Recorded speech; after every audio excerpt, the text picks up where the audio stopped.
Here is your sports for the week of August 21 to August 28. It's been a very stressful couple of days for the Dallas Cowboys.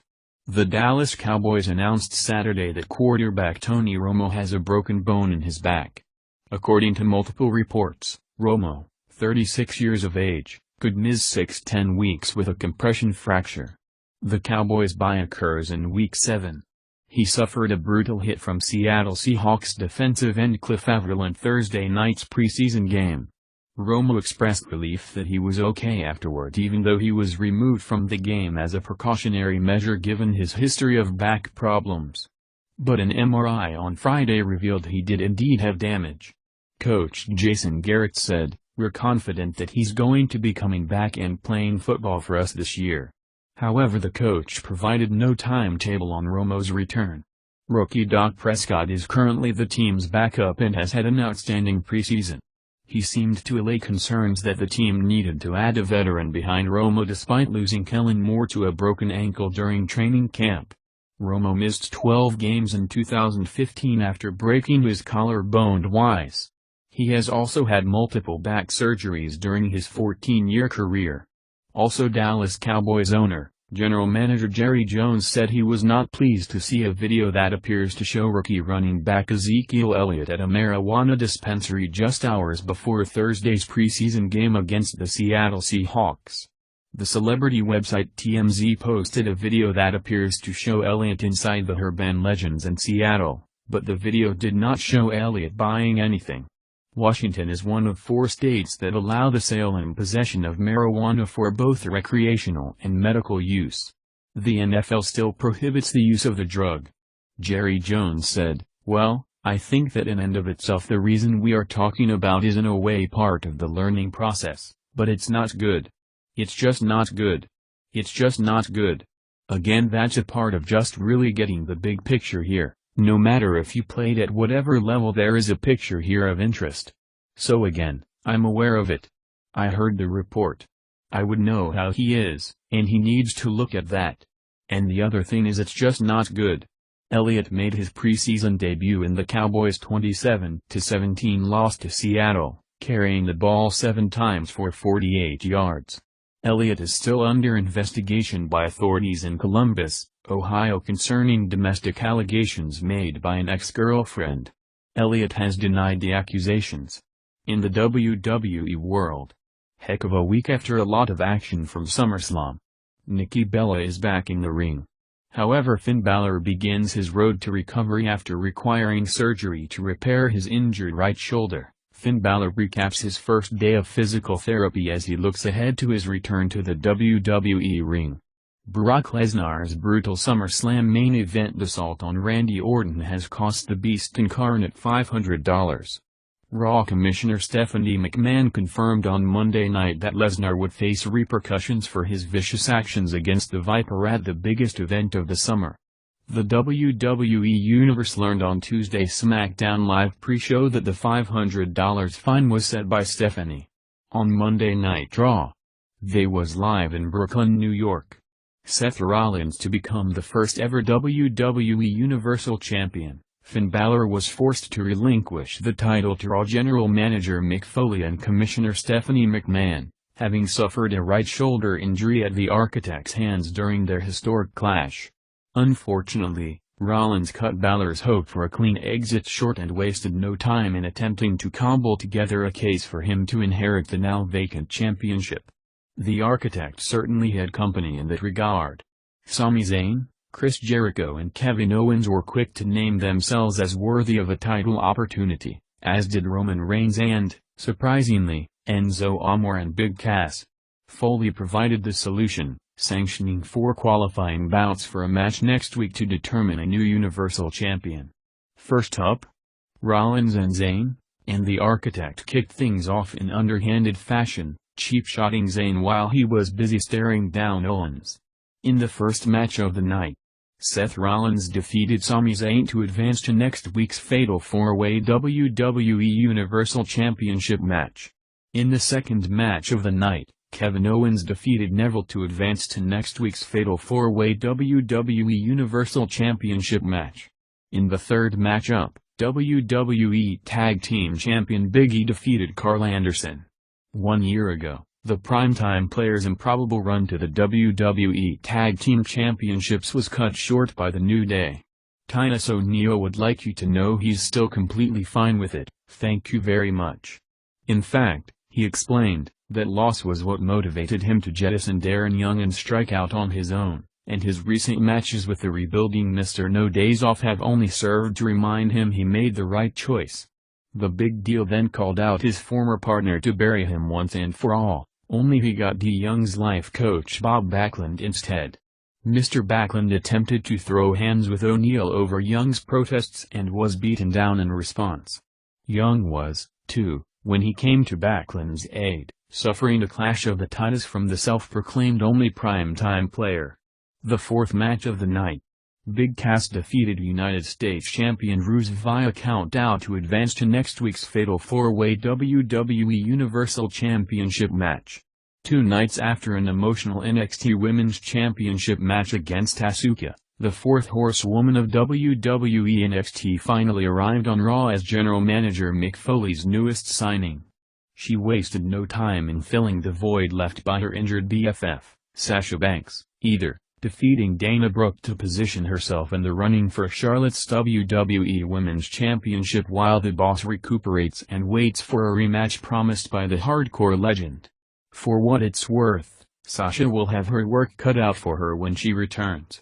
Bayley proved her status as the hottest female free agent in the game by candidly outsmarting Brooke's power-based offense, ultimately powering her into the corner, landing a spinning elbow off the top rope and finally executing a Bayley-to-Bayley suplex to win. Congrats, Bayley. It's not a moment too soon. With both Sasha and Balor injured, we could all use a hug right about now. In the fifth match of the night, Braun Strowman defeated Johnny Knockout. The long-running Dudley Boys left the WWE. They will be missed.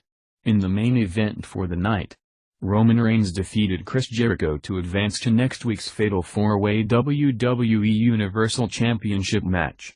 On SmackDown, Shane McMahon and Daniel Bryan kicked off the show with members from the women's and tag team rosters behind them to both announce and unveil 2 highly anticipated new championships for each respective division. Shane O'Mac and Bryan declared that the SmackDown Women's Champion would be decided via a 6-pack challenge at Backlash on September 11. Team Blue's new tag team champions would also be decided at Backlash, however the 2 teams that would fend for the pay-per-view finals would be decided via a tournament that would kick off tonight. It all seemed pretty straightforward and then Heath Slater showed up, still yearning for both a SmackDown Live contract and, now, a title opportunity. Ultimately, Shane and Bryan reached a compromise. If Slater could find a partner, they would be entered in the tournament for the brand's tag team championships next week. The rub? Slater and his partner would have to win the entire tournament if he wanted to be signed to the Blue brand.